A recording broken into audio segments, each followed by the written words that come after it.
Now, rolling coverage of the Israel-Gaza war. The latest coming in is that from the possibility of a peace deal helmed by US President Joe Biden on Tuesday to frantic attempts to save face just a day later, the geopolitical landscape in West Asia has been evolving rapidly. Now, in a bid to diffuse tensions, President Joe Biden arrived in Tel Aviv, holding talks with Israeli Prime Minister Benjamin Netanyahu to offer his solidarity.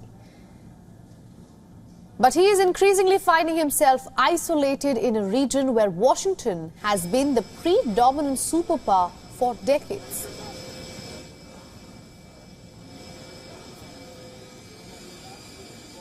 I wanted to be here today for a simple reason. I want the people of Israel, the people of the world, to know where the United States stands.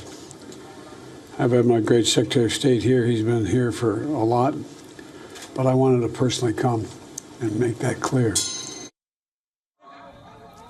As the death toll continues to rise in Gaza following the attack on Al-Ali Hospital and with outrage spilling over to the streets, the Arabian bloc has gone into a huddle in the Saudi city of Jeddah. The Organization of Islamic Nations has convened an emergency meeting to discuss the situation in Palestine. The Foreign Minister of Iran, one of the most vocal critics of the Israeli state, landed in Saudi Arabia earlier today for the meeting. The OIC includes most members of the Arab bloc, including the ring of nations that surround Israel. The meeting assumes significance in the wake of an earlier meeting that was supposed to take place in Jordan's capital of Amman. As per the original plan announced on Tuesday by U.S. Secretary of State Antony Blinken, the U.S. President was all set to hold talks with Egypt's President Abdel Fattah el-Sisi, Palestinian leader Mahmoud Abbas, and Jordan's King Abdullah II. Now, this meeting would have followed his Israel visit and was widely speculated to offer a healing touch to the war-torn region. But within hours of the attack on the Gaza Hospital, the meeting was called off by Jordan.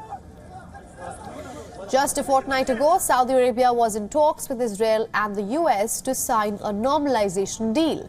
This in the backdrop of the historic Abraham Accords earlier that saw Arab nations like the UAE and Bahrain engage with Israel after years of friction.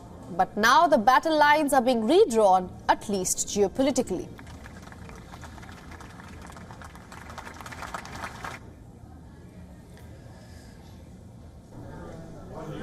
Now, for more on this, our correspondent Siddhant Sibul has sent us a report from Tel Aviv.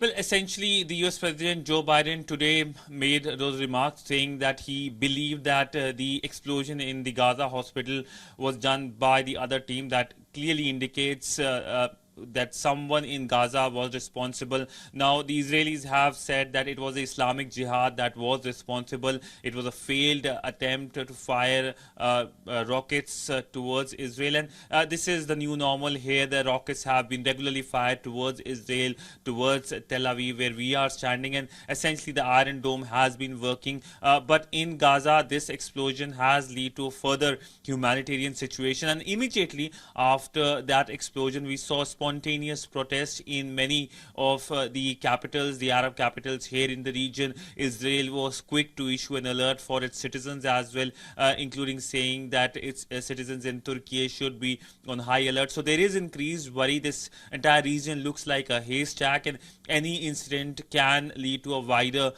problems. But there are American assets in the region, and that is another way by which Washington has been showcasing its support to Tel Aviv at a time when there are, of course, a lot of worries in the region. Now, we know that the American U.S. Secretary of State, he was on a shuttle diplomacy in the region. He was here in Tel Aviv twice. He was in other Arab capitals, and he was hoping that there will be a resolution. But with the explosion of the hospital in Gaza, there are worries that this could lead to further escalation in the region. The people I have spoken to here on the ground have said that they expect strong reaction by the Netanyahu government against Hamas in Gaza. But there is the other angle, that is the humanitarian angle. Many of the people here in Israel have said that they see Hamas as a terror group, and some of them have expressed their sympathies as well with the Palestinian people